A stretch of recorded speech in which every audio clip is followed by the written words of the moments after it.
We all move through the world with a basic set of rules we trust. Solid things stay solid, time marches forward, and you can't just affect something on the other side of the room without, crossing the space in between. But what if I told you that our deepest understanding of the universe, the very physics that powers our world, says those rules are just convenient fictions? Today, we're going to dive headfirst into how fundamental physics is forcing us to tear up our old maps of reality and, well, start again from scratch. So let's just get right into it. On one hand, you've got the reality of your senses, a world of solid objects, predictable rules, but on the other hand, you have the reality that general relativity and quantum mechanics describe. And that's a strange, shimmering world of probabilities where time itself can bend and warp, and particles can be mysteriously linked across entire galaxies. Now this gap, this isn't just some fun thought experiment. It is the single greatest mystery driving physics today. And this brings us to the first major pillar of our intuition that just starts to crumble under scrutiny, our simple, steady experience of time. We feel it as this universal river, right? Just carrying everything along at the exact same pace. Physics, however, it suggests it's not a river at all. Okay, so here's the deal. Right at the very heart of modern physics, there is this profound contradiction. Our two crowning achievements, quantum mechanics and general relativity, they treat time in completely incompatible ways. For quantum mechanics, time is like this rigid, unmoving stage that the universe performs on. But for relativity, time is one of the performers. It's a dynamic, flexible part of space-time itself. This conflict, what they call the problem of time, is pretty much the main reason we still don't have a single theory of everything. And this is where it gets truly mind-bending. When physicists tried to write down an equation to describe the quantum state of the entire universe, something unbelievable happened. The variable for time, t, it just vanished from the math. Now, think about why for a second. Time is a measure of change relative to something else, like an outside clock. But if your equation includes the entire universe, well, there is no outside. There's no external clock to measure against. And the result is this equation that describes a static, timeless, block universe.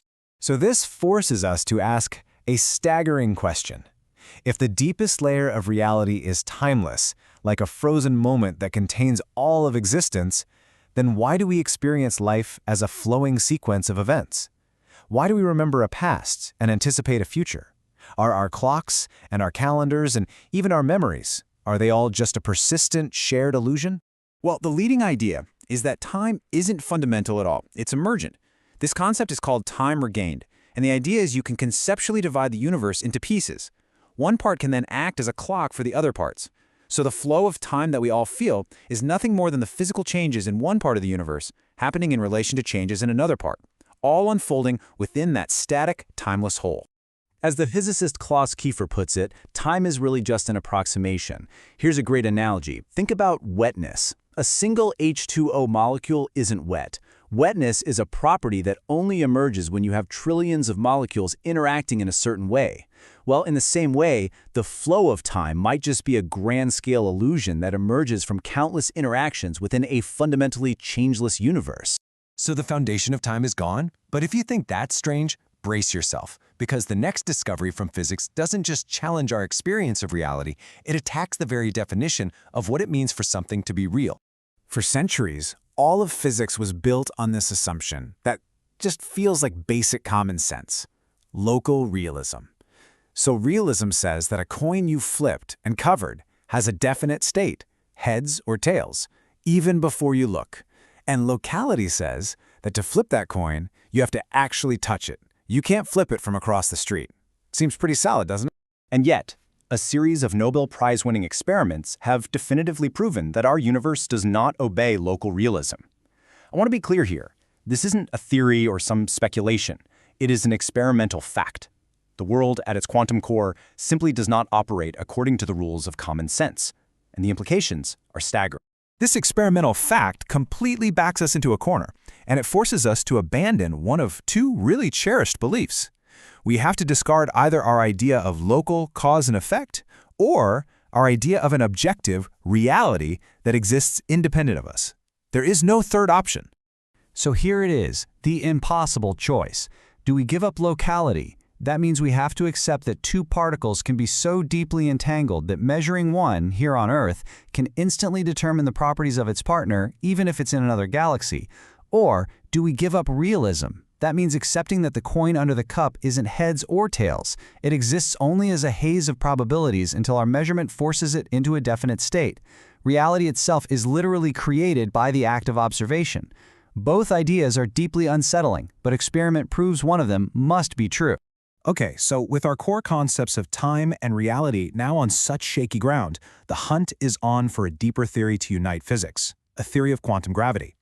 And in this search, physicists are using a powerful new principle to guide them through the wilderness. And that principle is called background independence. Here's an analogy.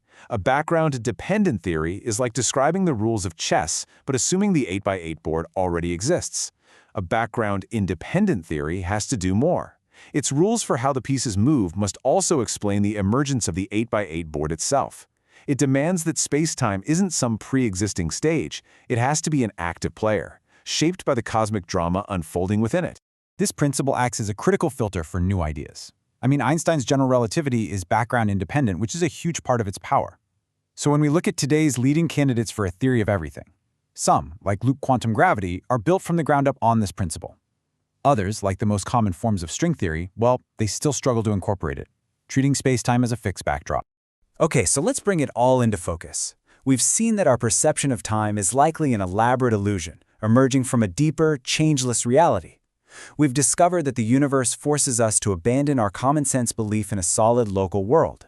And we've learned that the quest for a final theory is being navigated by profound new principles that rewrite the very rules of how to build a theory in the first place.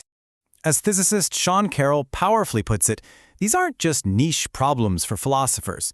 Quantum mechanics isn't some tiny, obscure corner of science.